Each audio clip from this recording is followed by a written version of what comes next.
Panipat police करने जा रही है। आप लोगों से अपील है कि वीडियो को शेयर जरूर करें। 15 जून को हमारे थाना मतलौडा में एक महिला ने एक लड़की के गुम होने की FIR करवाई थी। उसने बताया कि उसकी बहन गांव अहर में गई थी 14 तारीख को, लेकिन वो रात तक वापस नहीं आई। तो उन्होंने FIR ये दर्ज करवाई थी। पुलिस ने उसकी तलाश शुरू की। फिर अगले दिन 16 तारीख को एक खरखोदा से सूचना आती है कि वहाँ की नहर में एक डेड बॉडी मिली है महिला की।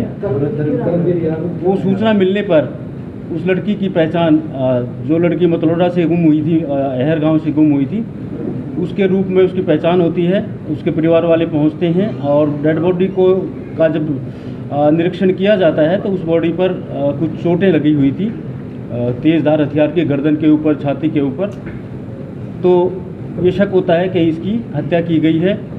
और दूसरी तरफ 15 तारीख को सुबह अर्ली मॉर्निंग एक हमारे यहाँ जो नहर जाती है पानीपत के अंदर से, उसमें एक गाड़ी मिली थी और उसमें एक लड़का मिला था जो तैर के बाहर निकल गया था। तो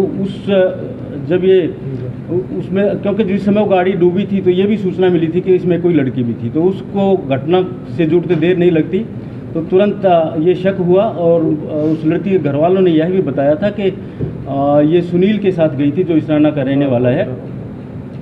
तो जो कार डूबने वाली घटना थी और जो लड़की की डेड बॉडी मिलने वाली घटना थी, उसको जुड़ते देर नहीं लगती। तो घर वालों ने बताया कि हो सकता है उसने उसकी हत्या की हो। तो तुरंत ही, क्योंकि ये लड़का जो यहाँ नहर में मिला था वो पार्क हॉस्पिटल में एडमिट था, जिसका पुलिस को पता था। तो तुरंत ही जब ये शक हुआ कि ये हत्या का मामला हो सकता है, तो उस लड़के को हमारी CIA 1 की टीम ने पार्क हॉस्पिटल से गिरफ्तार किया। और जब पूछताछ की गई तो सारा खुलासा हुआ कि ये 14 तारीख को ये लड़की जो मरने वाली है, शीतल नाम की, इस लड़के के साथ अहर गांव में गई थी। वहाँ पर इसने कोई गाना शूट करना था। ये हरिवानी एल्बम तैयार करती है, तो वो अहर गांव में कोई गाना शूट करना था। वहाँ के लिए इस सुनील के साथ ये गई थी और रात तक इन्होंने वहाँ पर शूटिंग की।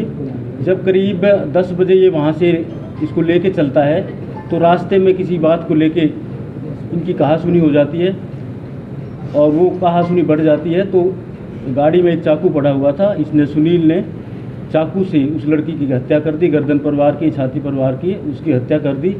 और घटना को छुपाने के लिए और सबूतों को छुपाने के लिए, डेड बॉडी को खुर्द-बुर्द करने के लिए उसने गाड़ी समेत वो नहर में उतार दिया गाड़ी को अपने क्योंकि उसका तैरना आता था। उसको पता था कि मैं गाड़ी छोड़ दूंगा तो ये बह जाएगी और मैं तैर के निकल जाऊंगा। और ये घटना इत्तेफाकिया लगी, गलती से ये गाड़ी नहर में गिर गई है।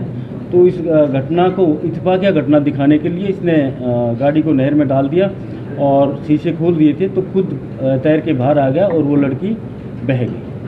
सर, मारने का कारण नहीं अभी तक स्पष्ट हो पाया है? मारने का कारण इनका अभी तक यही आया है कि जिस समय ये वापस चले थे वहाँ से, तो ये लड़की किसी और लड़के से बात कर रही थी फ़ोन के ऊपर। वो मना कर रहा था कि भाई किसी और से क्यों बात करते हैं, क्योंकि ये इसके साथ रहता था। तो उसी बात पर इनकी कहासुनी बढ़ गई और उसी बात पर उसने उसकी हत्या कर दी। दोनों का प्रेम प्रसंग चल रहा था? देखिए, जान पहचान थी, यार दोस्त थे काफ़ी सालों से इनकी जान पहचान। कहाँ से लेके आए थे? चाकू पहले से इसकी गाड़ी में रखा हुआ था। इसका हो सकता है इसने पहले ये प्री प्लान कर रखा था कि वो मेरी बात नहीं मानेगी तो मैं हत्या करूँ। सर, पहले भी जो उसके परिजन है, लड़की रहने अपनी बहन के पास रहती थी सतकरतार कॉलोनी में। सर मूल रूप से कहाँ ये कब से रिलेशन में थे सर, कब से जान पहचान थे? देखिए, इसका ये करीब जो अभी तक पता लगा, इसने बताया 4 साल से जान पहचान थी, इनकी यारी दोस्ती थी। ये पहले मित्तल मॉल में दोनों ये नौकरी करते थे, वहाँ से इनकी जान पहचान हुई थी। सर, नेहा ने जिस तरीके से उसकी बहन ने आरोप लगाया कि पहले भी ये प्रताड़ित करता था या पहले भी कुछ मारपीट का कुछ इस तरीके का कुछ सामने आया? हाँ, एक शिकायत इन्होंने बताया है, लेकिन वो वेरीफाई हम करेंगे। वेरीफाई नहीं हो पाई है कि किशनपुरा चौकी में इन्होंने कभी मारपीट की दरखास्त दी थी। सर, आरोपी का क्या बैकग्राउंड है सर? गाड़ी में था, एक आपने बताया था आपको गाड़ी में था इसकी में मारने से पहले इसको पता था किसी और लड़के से पहले किसी संपर्क में है? हाँ, इनको पहले से पता था। इस बात पे पहले भी इनकी तू-तू में हो चुकी थी। सर, ये अपने आप ही है या मतलब उस समय ये जिस समय उस लड़की ने हाथ पैर मारे, बचाव का प्रयास किया, तो इसको भी चाकू लगा। तो लड़का भी शायद इसका नाम लिखा हुआ, तो वही वो मंगेतर जिससे बात करेंगे।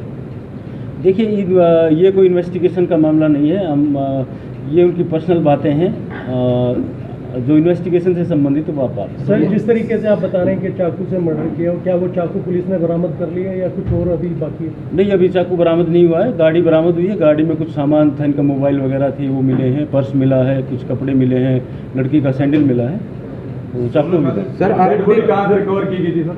ये खरखोदा नहर में मिली थी। जो पहले कंप्लेंट दी गई थी इसके खिलाफ, क्या उस पर कभी कोई कार्रवाई हुई? वो मैंने बताया, अभी पता लगा है, उसका पता करेंगे क्या कार्रवाई हुई थी। आरोपी के परिवार का ये कहना है कि सर काफ़ी पैसे हट चुकी थी, एक होटल इसने खोला था, लगभग 1.5 करोड़ रुपए लगाए, वो बर्बाद कर दिया उसी के पीछे। पैसे हटे सर इसमें? देखिए वो अगर आवश्यकता होगी तो हम उस विषय पर इन्वेस्टिगेशन करेंगे, लेकिन अभी हम हत्या, क्योंकि एक लड़की की हत्या हुई है, उसकी इन्वेस्टिगेशन कर रहे हैं, उसी पॉइंट पर हम। तो कितने दिन के रिमांड पर लिया है सर पुलिस ने? आज पेश करेंगे पुलिस रिमांड, हम कोशिश करेंगे 3-4 दिन का तो मिले, लेकिन जो कोर्ट। दोनों शादीशुदा दोनों? यस, दोनों, लड़का भी शादीशुदा है, लड़की भी शादीशुदा थी, लेकिन वो अपने हस्बैंड से अलग रहती थी। ये सुनील क्या काम करता था सर? ये सुनील ऐसे ही कभी ढाबा खोल लिया, कभी कोई और काम कर लिया, ऐसे कोई परमानेंट काम नहीं करता। कोई आपराधिक बैकग्राउंड सर? वो अभी चेक करवा रहे हैं, अभी तक कोई नहीं मिला है, लेकिन वो थाने के रिकॉर्ड से हम देखेंगे, हो सकता है इसका कोई आपराधिक बैकग्राउंड। ठीक है सर। प्रदीप और भी ऐसा चीज़ ये पुलिस रिमांड जो हम लेंगे वो इसीलिए लेंगे कि कोई और भी इसमें घटना में शामिल हो सकता है, कैसे कैसे इसने घटना को अंजाम दिया, कहाँ कहाँ पर ये गए, वो सारी चीज़ें पुलिस रिमांड के दौरान उनके राय से पूछताछ की जाएगी। अगर और भी किसी की भूमिका आती है तो उसको भी गिरफ्तार किया। हाँ, प्लानिंग तो थी, जब चाकू इसकी गाड़ी में था तो प्लानिंग थी।